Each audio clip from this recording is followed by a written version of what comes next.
పౌలు అన్నాడు, గలతీయులకు రాసిన పత్రిక 6వ అధ్యాయంలో 14వ వచనంలో ఆయన అన్నాడు, నేను సిలువ వేయబడిన క్రీస్తునందు తప్ప మరి దేని యందును అతిశయపడుట నాకు దూరమగునుగాక అన్నాడు. అంటే అక్కడ అర్థం ఏంటి?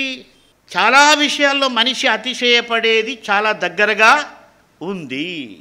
పౌలుకు దగ్గరగా ఉంది, ప్రతి సేవకునికి దగ్గరగా ఉంది. ఏంటి?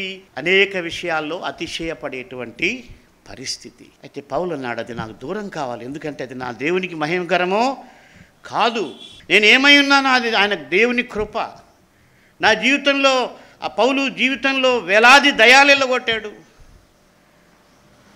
ఆయన చేతుల ద్వారా దేవుడు అద్భుత కార్యాలు చేయించాడు. వాటి అంతట్లో పౌలు అతిశయపడి ఉండొచ్చు.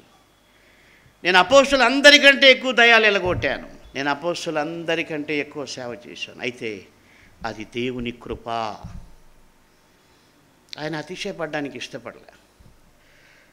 కాబట్టి మన జీవితాల్లో అది దూరం కావాలంటే ప్రభువే. మన అతిశయ కారణం ప్రభువే, మన భక్తి కాదు.